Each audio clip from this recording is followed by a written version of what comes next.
Boa noite, eu sou o Daniel. Se você está aqui pela primeira vez, você é muito bem-vindo. Saiba que a gente quer te receber da melhor forma possível, a gente quer te conhecer. Permita que a gente te conheça, que a gente tenha esse privilégio. Se você puder fazer a gentileza de se apresentar para qualquer pessoa aqui da igreja que não pareça que está aqui pela primeira vez, será muito bom, tá bom? Então fica esse encorajamento, fala comigo, fala com o Paulo, fala com qualquer pessoa que você acha que é daqui, tá bom? A gente começou na semana passada uma nova série, a série Até que Ele Volte, Vida Cristã Descomplicada.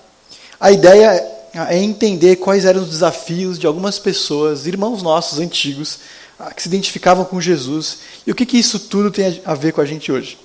Tudo isso em uma carta no Novo Testamento, a carta de Tessalonicenses, portanto, a igreja de Tessalônica.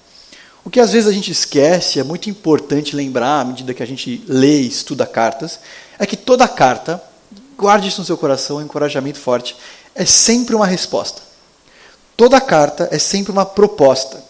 Então, quando alguém faz questão de dizer, por exemplo, que não deve andar ansioso, porque Deus está cuidando das coisas, porque Deus está cuidando da vida, quem envia a carta está aflito, preocupado, em algum nível, com o destinatário. Porque esse destinatário está preocupado com uma série de coisas da vida. Depois a gente encontra as evidências ali, algumas coisas de por que ele está preocupado, o que mostra que ele está preocupado, com o que ele está preocupado. E aí vem o resto da carta dizendo, não se preocupe por isso, Deus cuida disso, ou Deus está cuidando disso, ou Deus pensa nisso, Deus considera isso, ou isso não é uma preocupação genuína, pense nessas coisas. Faz sentido? Toda carta é sempre uma resposta, toda carta é sempre uma proposta. Então o desafio é fazer o sentido inverso, o sentido contrário. Se está dizendo não se preocupe, a pergunta é, por que eles estão preocupados? Se está dizendo se preocupe, a pergunta é, por que deveria se preocupar com isso? Então a ideia nessa carta aos Tessalonicenses é que eles fiquem firmes, que eles não desanimem, que eles não desistam. Mas por que eles desanimam? Né? Por que Paulo tem que falar para eles não se desanimarem? Por que Deus tem que dizer para eles não desanimem? Como o Café comentou semana passada, a vida deles tinha se tornado profundamente mais dura desde que eles se tornaram cristãos. Eles eram excluídos socialmente, eles eram mortos, eles eram perseguidos. Então, o exercício aqui, no que eles podem, no que eles devem confiar? Porque a ideia é permanecer firme até o final da vida, certo? Tanto para eles, quanto para a gente. A ideia é que eles fiquem firmes. Esse é o plano para eles. Isso porque eu e você somos especialistas em deixar coisas para trás. Ou simplesmente levar as coisas em banho-maria, sem se envolver profundamente, ou deixar-se ser envolvido. Um exemplo clássico que a gente costuma rir, até aqui mesmo, é o que eu chamo de patrocinar uma academia. Ou seja, pagar e não ir. Mas os números são mais surpreendentes do que a gente pode imaginar. Há uma matéria que eu fui para trás, de um ou 2 anos atrás, começava assim. O surgimento dos chamados musos fitness, gente que mobiliza seguidores, inaugurou uma nova era. A busca por um corpo fortalecido esconde uma armadilha. As altas taxas de inscrição em atividades físicas não significam que o indivíduo participe, pratique exercícios tempo suficiente para ter ganhos de saúde reais. Beleza, você não precisa de um jornal, de uma notícia para saber isso. Mas aí que vem o legal. Os pesquisadores, Sandro Sperandei, para você não achar que eu inventei, do Fiocruz, Marcelo Vieira, do Instituto de Cardiologia Aloysio de Castro, e Ariane Reis, da Universidade de Sydney, acompanharam por 10 anos 5.000 pessoas em uma academia no Rio de Janeiro. Então, 10 anos, eles viram a frequência, o número de pessoas que se inscreviam, o número total de 5.000 inscritos. E eles descobriram que, de fato, a procura é alta. Mas o verdadeiro problema é na permanência. Desses 5.000, 64% desistem nos primeiros 3 meses. Já é bastante. Mas agora vem o choque, que a gente não imagina, mesmo pensando em alguma coisa nesse sentido. Só 3,7% permanecem por mais de 12 meses. E aí você avalia no seu coração onde você está. A verdade é que a gente não se apega a muitas coisas. Mesmo aquelas que a gente escolheu. A gente tem dificuldade em persistir nas coisas. Quem nunca começou uma aula de alguma coisa e saiu? Quem nunca começou futebol e desistiu? Quem nunca começou música e saiu? Balé e nunca mais deu a cara? Eu mesmo já fiz na minha vida, e contei, teclado, ninguém imaginava isso, violão, futsal, futebol de campo, robótica, e eu tentei alemão numa dessas plataformas online. E talvez você aí consiga completar a lista de coisas que nós começamos e nunca mais foram continuadas. E esse tipo de coisa acontece sempre, e em coisas mais sérias do que hobbies ou gostos. Alguns de nós têm dificuldade em manter relacionamentos. Alguns de nós têm dificuldade em manter boas rotinas. Muitos alunos, por exemplo, têm a dificuldade em permanecer numa escola pelos mais variados motivos. Eu sei. Há mais de 50 anos atrás, numa escola no Harlem, um bairro em Nova York que sofria com problemas econômicos e segregação étnica, convidou, como escolas fazem, alguém para falar lá. A pessoa que foi falar lá chamava Eugene Lang, para ele falar numa turma de ensino fundamental. E ele diz assim: eu planejava falar que se eles trabalhassem duro e fizessem muito dinheiro, ganhassem muito dinheiro, talvez eles pudessem ser bem-sucedidos. E aí ele diz: mas eu percebi que essas banalidades que eu ia falar seriam irrelevantes. Então eu comecei a contar para eles algumas histórias marcantes da minha vida. E o quão marcante foi para mim o discurso do Luther King: eu tenho um sonho. E eu disse então que todo mundo tinha um sonho. E aí eu me animei, palavras dele, prometi bolsa na universidade para todo mundo da sala. É a história real, pode ir no Google. Dos 51 estudantes que continuaram ali no bairro, sem contar os que mudaram, sem contar os que saíram por outros motivos, dos que 51 que continuaram no Harlem, do ensino fundamental até a formatura, 48 se formaram. É uma média excelente para um lugar que mais da metade não conclui o ensino médio. O que o Sr. Lang fez tem muito a ver com o que Paulo e Deus vão falar para a gente nessa noite. Ele enfrenta algumas barreiras, ele entrega certezas e ele reconstrói a esperança. Quando ele promete para aqueles estudantes que não tinham condição, cuja universidade não era nada além de um vislumbre, ele diz: se vocês chegarem lá, eu pago. Tinha algumas condições, mas eram muito boas condições, você pode depois ir com calma. Eles vão. Dos 51, 48 chegam em uma universidade. Porque pessoas sem esperança são pessoas sem futuro. E a gente precisa fazer algumas perguntas para nós mesmos. Como que anda o meu ânimo? Como que anda o meu ânimo em ser cristão? As orações são quase conversas que eu falo sozinho, ou são conversas com o Pai que se importa? Vir à igreja é uma tarefa pesarosa, que eu me arrasto, ou sou arrastado, ou eu acredito que tem valor? Quando eu estou aqui, alguma coisa que eu me permito ser envolvido, ou o celular é uma constante na minha companhia? Eu faço questão de conhecer as pessoas da comunidade, ou eu saio correndo? E aqui eu quero abrir um parênteses. Sair correndo da igreja, no começo, faz parte. É normal, não tem problema. É um lugar estranho, eu sei. Mas com o tempo, como que Jesus tem mudado a minha alegria em ser um discípulo de Jesus? É alguma coisa que eu consigo perceber que cresce em mim? É alguma coisa que aos poucos, e bem devagarzinho, ao longo dos anos, tem murchado? Acompanha comigo Tessalonicenses, a continuação do texto da semana passada, 1º capítulo, versos 2 ao 10. Eu vou projetar para você, se você quiser abrir ou ligar a sua Bíblia, fique à vontade.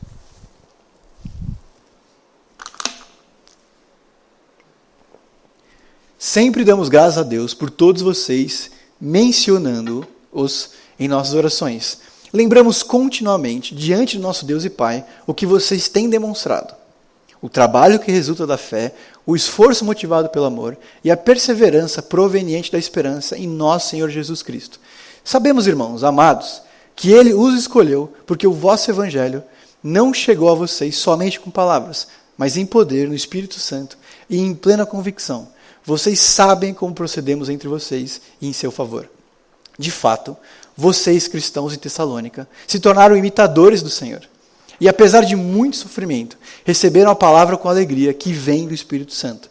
E assim, tornaram-se modelo para todos os crentes que estão na Macedônia, a região ali, vizinha, e Acaia, uma outra região. Porque partindo de vocês, propagou-se a mensagem do Senhor na Macedônia e na Acaia. Ele repete de novo o tamanho da expansão do reino por causa deles, não de Paulo. Não somente isso, mas também por toda parte se tornou conhecida a fé que vocês, de novo, terceira ênfase, têm em Deus. O resultado é que eu, Paulo e meus companheiros não temos necessidade de dizer mais nada sobre isso, porque eles, as outras pessoas, relatam de que maneira vocês nos receberam, como se voltaram para Deus, deixando os ídolos a fim de servir o Deus vivo e verdadeiro, e esperar dos céus o seu Filho, a quem ressuscitou dos mortos, quem? Jesus, que nos livra da ira que há de vir. Tessalônica é uma das muitas igrejas que recebem cartas no Novo Testamento. Quase tudo que vem depois de Atos são cartas. É gente escrevendo para cristãos sobre a vida, como ela é, sobre as dificuldades da vida. Mas ela é um pouco diferente. Por exemplo, uma outra igreja, a igreja de Corinto, recebe uma carta, mas é uma dor de cabeça sem fim. A gente tem 2 cartas, pelo menos na nossa Bíblia, que falam sobre divisão na igreja, que falam sobre bebedeira na igreja, que falam sobre prostituição na igreja. A gente tem a carta a Éfeso, que era uma boa igreja, uma das igrejas que Paulo passou mais tempo, mas se perde em orgulho e falta de perdão. A gente tem uma carta para os Gálatas. Eles abandonam o verdadeiro evangelho. Eles acreditam, defendem e ensinam que é preciso obedecer uma série de rituais para ser salvo. Não tem nada a ver com o evangelho de Deus, não tem nada a ver com o que Jesus fez. A gente tem a igreja de Filipos, que também parece uma igreja muito legal, mas sofre com reclamação e ansiedade. 2 pessoas são nomeadas na carta como problemas da igreja. Em todas você tem problemas sérios na igreja. Mas a carta de Tessalonicenses, ou aos Tessalonicenses, é para uma igreja que traz alegria para Paulo. É uma igreja que tem honrado Deus, que tem feito Deus contente. A fé deles faz com que Paulo agradeça a Deus com frequência. Eles são chamados mais de 15 vezes de irmãos. Tem todo tipo de gente, linha de pensamento, preferência, mas que crê na mesma coisa. Mas mesmo assim eles enfrentam algumas questões que a gente vai conversar aqui nos próximos domingos. Alguns se preocupavam com o que tinha acontecido com parentes e amigos que tinham morrido. Havia perseguição contra os cristãos. Alguns estão ansiosos porque querem ver Paulo de novo. Outros estão bravos, hostis a Paulo. Eles tinham problemas no culto porque alguns cristãos não usavam bem os dons. E a gente tem algumas evidências de conflito. Por um lado, Deus e Paulo estão contentes por todo o trabalho. Por outro, ele se preocupa com a realidade que esses cristãos vivem. Então o que ele faz? Ele desfaz alguns enganos, ele traz alguma segurança sobre Deus e ele renova a esperança. Isso eu quero que você guarde à medida que a gente for conversando aqui. Muito bem, vamos lá. A gente tem esses 3 destaques e fazendo o exercício que eu fiz com vocês. Eles têm uma fé que transformou. Eles têm um testemunho que deu resultado. Eles têm uma unidade, irmãos, vocês fizeram, vocês, a gente, nós, como ênfase. Muito bem. Se para entender uma carta a gente precisa fazer o esforço contrário para entender, por que esses 3 grandes destaques estão no trecho que a gente lê hoje? Uma carta, se eu falo A, eu estou preocupado com o que causou A, que é a explicação do que eu quero dizer e quero ensinar. Claramente, alguns cristãos ali, alguns irmãos, estavam voltando para maus hábitos e pecados pregressos. Por isso que ele precisa dizer, vocês abandonaram tudo isso. Vocês eram assim, Deus tem transformado vocês para tudo isso. Por quê? Eles não podem, como qualquer ser humano, ver quanto o reino de Deus tem crescido. Eles moram numa cidade, há 2000 anos atrás, não tem Messenger, não tem Instagram, não tem WhatsApp. Eles não sabem o impacto do reino, eles não sabem se as pessoas têm se convertido. Eles estão desanimados, mas Paulo precisa dizer, calma, eu não preciso nem evangelizar mais. Não do jeito que eu fazia, porque o que vocês falaram e fizeram já é famoso, já tem crescido. E por último, algumas divisões estavam começando a acontecer dentro da igreja. Por isso que Paulo precisa enfrentar esses desafios. Por isso que Deus quer nos conduzir a perceber algumas dessas coisas e nos recolocar no caminho que Ele deseja. A primeira coisa que Paulo faz e que Deus quer nos ensinar nessa noite é o risco que eu e você corremos sempre de transformar a fé em um amuleto ou numa apólice de seguro. Ele diz assim, ele elogia, ele reconhece a operosidade, o trabalho, os frutos da fé. Vocês deixaram ídolos, deixaram coisas erradas, deixaram de colocar esperança em lugares falsos e se converteram a Deus. Eu diria que, teoricamente, Pouca gente cai nisso, em colocar a fé como amuleto ou apólice. Mas na prática é o que acontece com muitos de nós. Nós não somos salvos pelas coisas que a gente faz, por simplesmente trocar o que a gente fazia de errado e fazer coisas certas, ou mesmo decorar e obedecer versos da Bíblia, e sim por uma fé operante.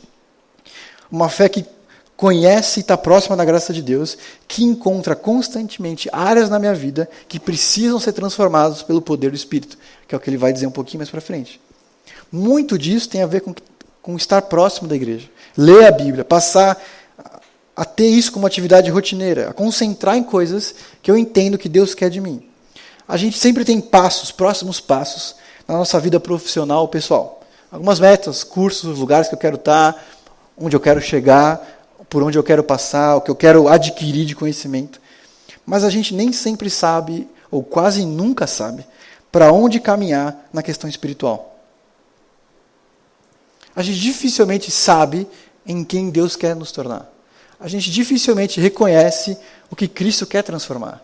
A gente dificilmente percebe no que o Espírito está me incomodando, jogando luz, para que eu perceba e renda aos pés dele.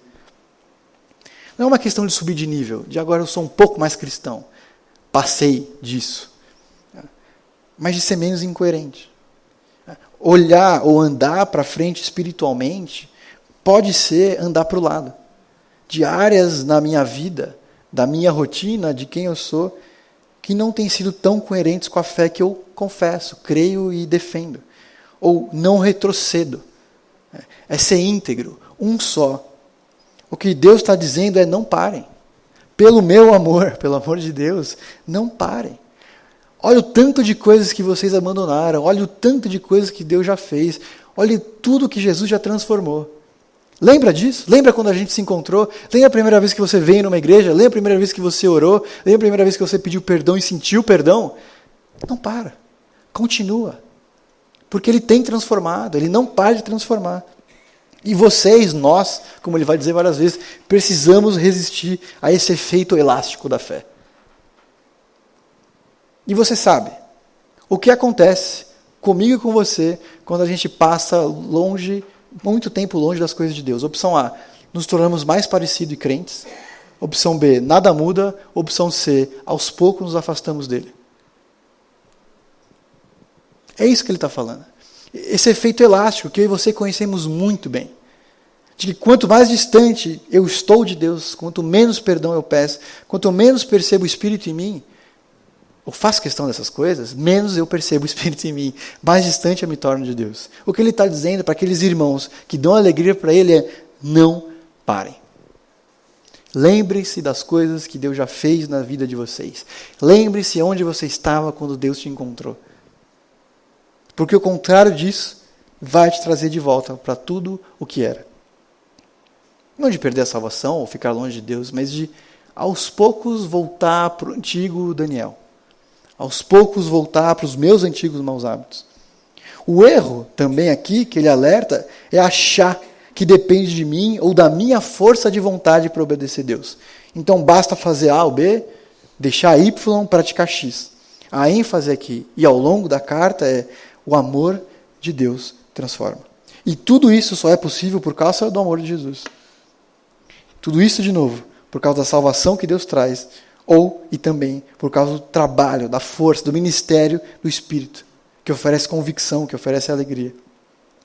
Então não é apenas uma questão de substituir maus hábitos, e sim de ter uma mudança interior constantemente alimentada pelo sacrifício de Jesus, pela realidade do amor de Deus, pela transformação que o Espírito nos traz. O segundo risco, e que eles estão caindo aqui de não perceber, e porque eles estão desanimando, é sobre a fé e o crescimento do reino, que nada muda, que ninguém percebe, que Deus não precisa de mim. Por isso que ele repete mais de uma vez, partindo de vocês, propagou-se, espalhou-se a mensagem do Senhor. Não somente isso, mas por toda parte tornou-se conhecida a fé de vocês. Talvez não seja tão claro o que ele está fazendo aqui, ou o que Deus quer nos ensinar aqui. Mas, por exemplo, eu tenho certeza que tem alguma coisa que você gosta que é um pouco rara. São poucas as pessoas ao seu redor que você conhece que gostam também. Pode ser um artista, a Taylor Swift, pode ser o Palmeiras, pode ser o Muay Thai, pássaros, livros de colorir. Não sei bem qual que é o seu hobby exótico. Mas qual que é a primeira reação que eu e você temos quando a gente encontra em um lugar, inesperadamente, alguém que gosta também? Imagine encontrar alguém no escritório que mergulha o pão no leite. Temos alguém na igreja que faz isso. A nossa reação não é, nossa, eu não acredito, você também faz isso? E todo mundo aqui falando, me tirando sarro, agora eles vão falar bem de você também. E a conversa vai embora. A reação de alegria, certo? Quando a gente descobre alguém que faz a mesma coisa que eu faço, que ninguém faz, é uma sensação de eu tenho amigos. Uma sensação de eu não estou sozinho no mundo. É isso. Imagine-se ser cristão no primeiro século. Uma religião de escravos. Uma religião de pescadores. Coisa de minoria. Se você era judeu, você era expulso da sinagoga. Se você era gentil, portanto, não judeu, um tipo de gringo para os judeus, você perde a convivência com as pessoas. Você não convive mais nos templos, que tem banquete, não era só um momento religioso. Você perde eventos sociais. A notícia do exemplo dos Tessalonicenses circulou por toda a província da Macedônia, ao redor da Caia. O que ele está dizendo? Todo mundo sabe. O que vocês fazem, o que vocês creem, todo mundo crê. Vocês têm falado, vocês têm ensinado, as pessoas têm reconhecido. O reino continua crescendo. Tenham convicção disso. Mesmo que vocês talvez estejam sozinhos onde vocês estão. Porque no final vocês não estão sozinhos. Vocês têm Deus. E se você for para Caia, tem o irmão. E se você for para outro lugar, para Macedônia, tem o irmão também. Um desafio talvez moderno, que talvez os Tessalonicenses não tenham enfrentado, é a indiferença, né? Eu sou cristão, beleza. O que Deus quer nos conduzir, nos ensinar, nos encorajar é: vocês não estão sozinhos. Vocês não estão sozinhos. Deus não esqueceu de vocês. Não são só vocês que creem, senhores cristãos. Ele está com vocês. O ponto aqui é tão grande que eles foram tão eficazes, falando do reino de Deus, é que Paulo diz que não sente a necessidade de evangelizar, igual ao que ele fazia. Isso a gente vê por toda a Bíblia. Deus escolhe Israel como um povo, e ele vai dizer como sacerdotes, uma nação de sacerdotes, para falar dele. Da mesma forma, no Novo Testamento, a igreja. Mais do que isso. E a ideia aqui é: o reino de Deus funciona. As pessoas percebem, as pessoas entendem, e elas aceitam. Não é em vão. Não desistam, não desanimem. Vocês nem sempre podem ver o resultado. Mas Deus que vê, reconhece e se alegra. Se alegrem também. Resistam também. Perseverem também. Sigam trabalhando com perseverança. E aqui cabe um dado interessante que circulou entre nós aqui há uns dias atrás. Esse é um dado de... Talvez você não vá ver com tanta clareza, porque é impossível essa distância. Mas a análise dos dados aqui é perceber e perguntar para as pessoas como que elas entenderam o que Jesus fez, o que Deus quer delas, como que elas foram convertidas. Qual que é o histórico disso? 7% por meios de comunicação chegaram até Deus. Então, rádio, TV, mensagem, esse tipo de coisa. 3% distribuição de material, folhetos. Você já viu as 4 leis espirituais, alguma coisa nesse sentido. 2,4% por pregação. Você quer que um amigo se converta? Em algum nível, levar uma pregação não é a melhor medida, ainda que seja importante. 29,9% amigos. 49% parentes.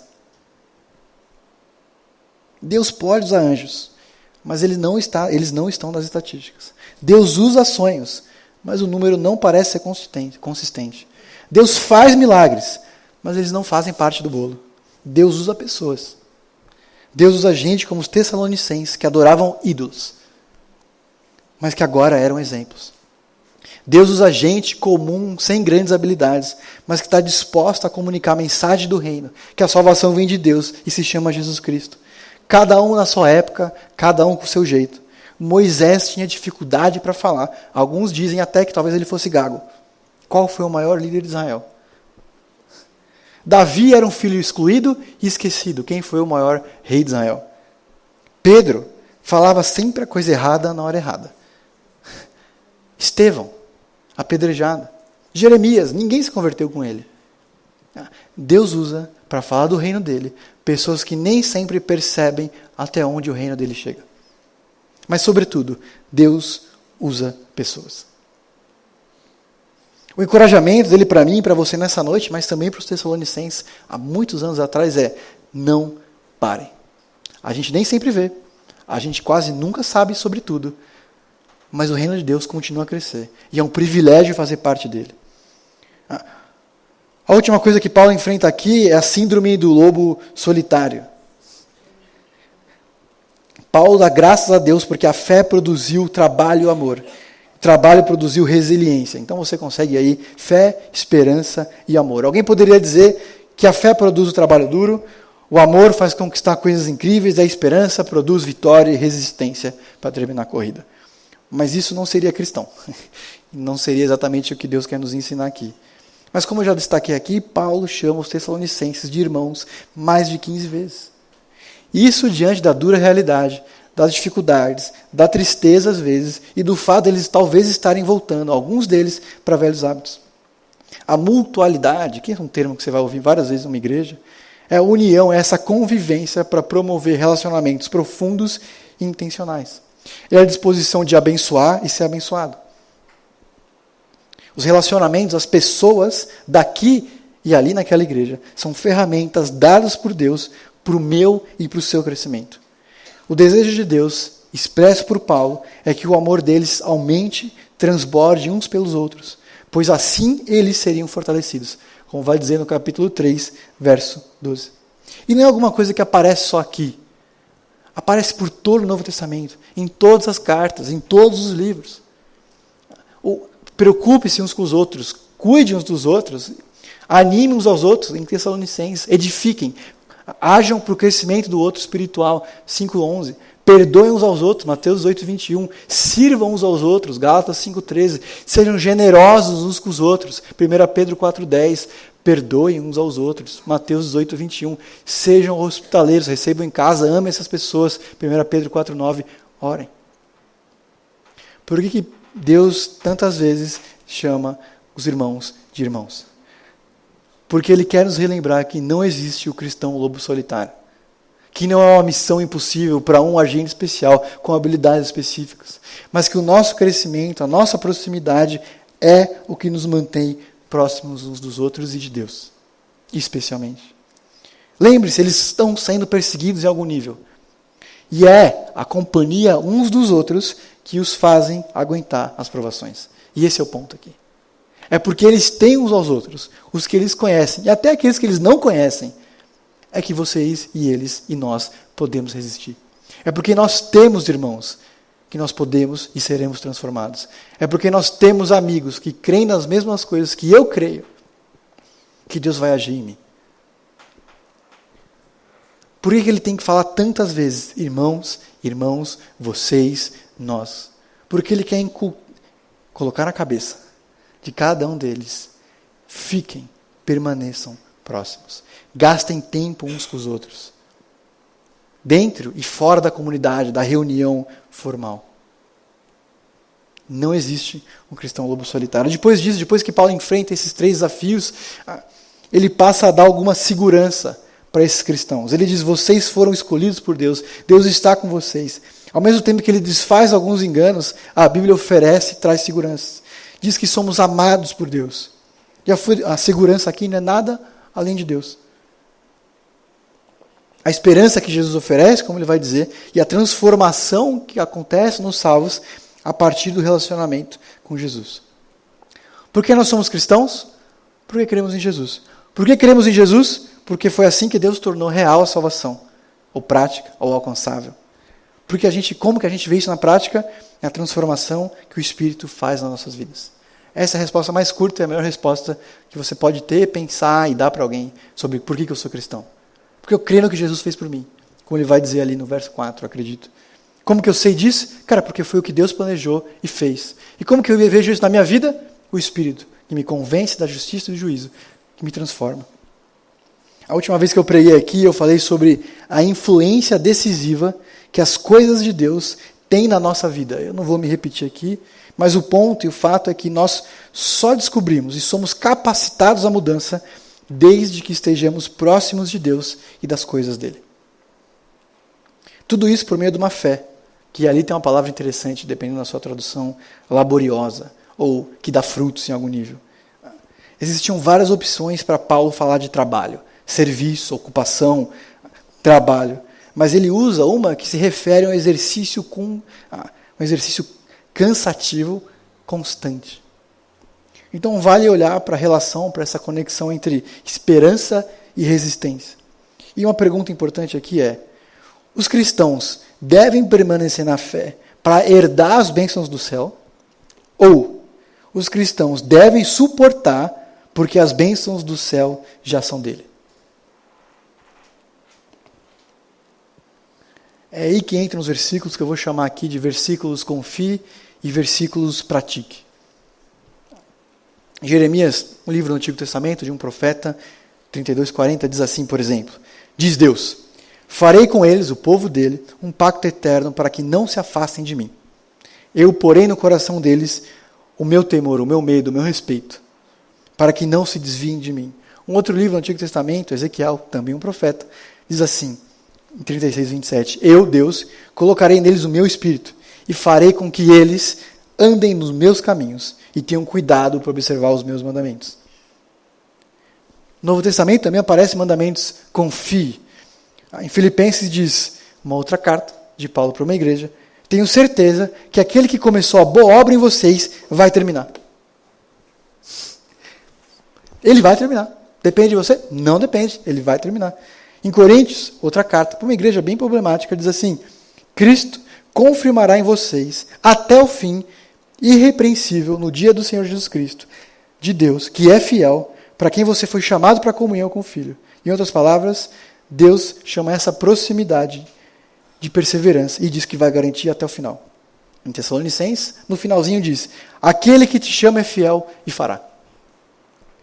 Os confie são versículos, textos que a gente encontra ao longo da Bíblia, que a gente procura e encontra quando precisa de encorajamento e força. Deus está com você. Por quê? Porque Ele diz que vai estar, não importa o que você faça, as situações, Ele está com você. Porque Ele colocou no seu coração o temor dEle. Ponto. Isso é bom. Isso é muito bom. Mas tem outro tipo de versículo na Bíblia, que eu vou chamar aqui de pratique, que diz que a resistência é uma obrigação do povo de Deus. Você deve resistir porque você está salvo. Deus está com você. O outro diz, você deve suportar por causa dessa salvação. Mateus 24, por exemplo, diz, porque a maldade se multiplica, o amor dos homens se esfria, mas aquele que perseverar até o fim será salvo, ou terá sido salvo. Em Hebreus 10, 35 e 36 diz, não jogue fora a sua confiança, que tem uma grande recompensa, porque tem necessidade de perseverança, para que você possa fazer a boa vontade de Deus e receber o que é prometido. Esses dois tipos de texto estão falando sobre perseverança, que a resistência é um presente, que Deus dá, e a resistência é um dever, e eles não estão em conflito. Nós devemos resistir até o final porque Ele é Deus, e nós devemos perseverar até o final porque Ele é soberano. Os confie afastam de nós toda autoconfiança, mérito, e direcionam a um Deus que é soberano, poderoso, e que cuida porque Ele decidiu assim, porque Ele é bom. Nos afastam de legalismo, de achar que porque eu obedeço, Deus me ama mais. Não depende de você. Jesus morreu, Ele salvou, Ele fez todo o trabalho. É um presente gratuito, não pode ser ganho, não pode ser comprado, não pode ser trocado. A resistência não é uma forma de salvação. Os pratique, lembram que o milagre da conversão não é uma ficção, que você não pode se converter a Cristo e ter tudo como estava. Felizes vocês que abandonaram os ídolos. Eles nos desprendem das coisas materiais. Os confie dão segurança, dão paz, dão estabilidade. Os pratique dão à vida cristã um senso de urgência, um senso de seriedade e missão. Esperança em Deus é o que eles dizem. Esperança em Deus. Por quê? Porque Ele diz que vai cuidar. Esperança em Deus por quê? Porque tudo que vocês têm, tudo que vocês precisam, vocês já têm. Portanto, resistam. E essa é a conclusão de Paulo no final de tudo. Ele diz, que vocês estão a esperar dos céus o seu Filho, a quem ressuscitou dos mortos, Jesus, que nos livra da ira que há de vir. O que Deus quer nos lembrar essa noite é que todas as nossas esperanças estão na realidade de que nós somos e seremos salvos. Temos a garantia da salvação, que Deus já fez todo o trabalho por meio de Jesus Cristo e transforma por meio do Espírito. E nós seremos salvos, porque quando terminar a história, Ele prometeu que salvaria. O C.S. Lewis, em um livro que você não pode deixar de ler, mesmo você que não gosta de ler, porque são capítulos muito curtos. Cartas de um Diabo ao Seu Aprendiz. É um excelente livro. Leia a Bíblia, claro. Depois, algum dia, que você tiver tempo e puder, leia Cartas de um Diabo ao Seu Aprendiz. Eu empresto o meu, prometo. Me pede hoje que eu te trago semana que vem. C.S. Lewis, ele escreve um livro de que um diabinho, estagiário, ele está perturbando um sujeito, não posso dar muito spoiler, que ele tem um relacionamento com Deus. E aí esse estagiário troca cartas com o diabão sobre o que está acontecendo, como que eu posso atrapalhar mais, como que eu posso acabar com esse processo. Tal. E aí diz assim sobre o futuro e esperança, que eu acho que resume muito bem o que Deus quer nos ensinar. Esse é o diabão falando para o diabinho. Desejamos que ele, o paciente, o sujeito que está se aproximando de Deus, de uma igreja, fique na máxima incerteza e que a sua mente fique cheia de aspectos contraditórios do futuro, para que cada um desses aspectos provoque nele esperanças e receios. Não há nada como suspense e ansiedade para levantar pela mente humana uma autêntica barricada contra o inimigo. O inimigo, no caso, é Deus. Ele deseja homens ocupados com o que fazem, ao passo que nós trabalhamos para deixá-los preocupados com o que vai acontecer.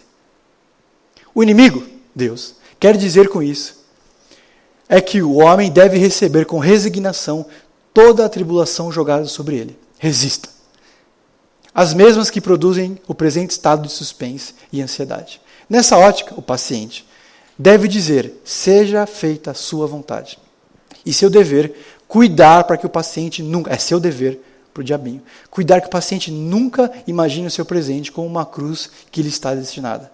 Mas se engaste todo o tempo possível com os temores que o assombram. Um mar de cis. Se acontecer isso, se acontecer aquilo, se acontecer isso. Haja no sentido que o paciente considere tudo como verdadeiras cruzes. Portanto, treine-o para praticar resignação e paciência pelas provações muito antes que elas tenham sequer começado a acontecer. Pois a razão resignação para uma dúzia de coisas diferentes e imaginárias é quase impossível. A resignação por sofrimentos reais e presentes, ainda quando o sofrimento é formado apenas por medo, é muito mais facilmente socorrida pela ação do inimigo. Eu sei que não é um texto tão simples de entender e perceber só ouvindo. Eu li várias vezes e compartilhei com alguns de vocês como que a gente entendia isso. Mas o que Lewis está tentando dizer, que me parece muito próximo do que Paulo e Deus querem nos ensinar, sobretudo Deus essa noite, é que o nosso problema é que quando a gente pensa sobre o futuro, a gente pensa errado. Esse é o melhor resumo possível. Quando a gente pensa no futuro, a gente pensa errado. A ansiedade tende a nos afastar de Deus, quando a gente pensa nessa ansiedade no futuro. O exercício que Lewis faz é a oposição entre ocupação e preocupação. O primeiro sendo o agir correto de Deus, para Deus, de colocar nele a esperança e as nossas preocupações, de fazer estar próximo dele. O segundo, o que o diabo quer. Se a gente pensa que as provações atuais são a cruz que a gente carrega, com a ajuda de Deus, a nossa ansiedade vai embora e confiamos nele, que ele nos deu a cruz certa para nos moldar. Esse é um versículo bíblico. Se a gente toma como cruz e tentamos carregar uma cruz que não é nossa, a ansiedade toma conta de novo. A gente acha que tudo de mal vai acontecer conosco. E a gente já tem que se preparar para isso. Já tem que ficar pronto para o pior. Parece uma resignação santa, né? Não, Deus está cuidando, Ele sabe todas as coisas, e a gente fica ansioso. Mas não é. É falta de confiança no cuidado de Deus. E excesso de certeza na nossa capacidade de nos cuidar e de suprir aquilo que Deus parece não fazer. Se a gente se prende no incerto e não nas firmes verdades, das promessas de Deus, Ao invés de se prender nos confie, ao invés de se prender nos pratique, a gente fica preso no mar de cis, em noites mal dormidas, em orações nunca terminadas. Ao invés de perceber o cuidado de Deus em situações reais do presente, a gente duvida do cuidado dele no futuro em cenários imaginários que a gente constrói. Certo? Faz sentido o que o Lewis falou? O que Deus está nos dizendo é: confie que Cristo vai voltar. Confie que Deus já está cuidando. Confie, nos confie. Pratique, os pratique. Diante disso, eu diria para você que é hora de fazer um balanço. No que a gente lê hoje, do que Deus quer nos ensinar, o perfil do cristão é alguém que nasceu de novo e tem abandonado coisas antigas. É alguém que tem imitado as pessoas certas, como Paulo imita a Deus. É alguém entusiasmado que dá o testemunho do Evangelho, que fala sobre que Jesus morreu, que Deus quer, que o Espírito transforma. É alguém esperançoso que diariamente espera, confessa e confia na volta de Jesus. Certo?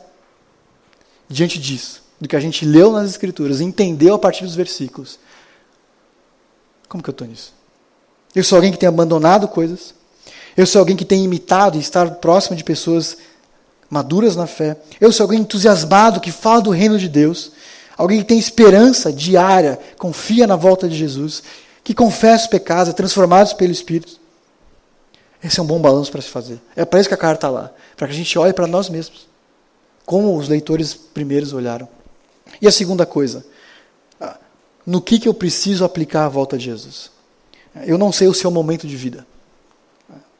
Mas eu sei que a motivação de lembrar que Jesus vai voltar e está salvando e vai salvar é para ganhar almas.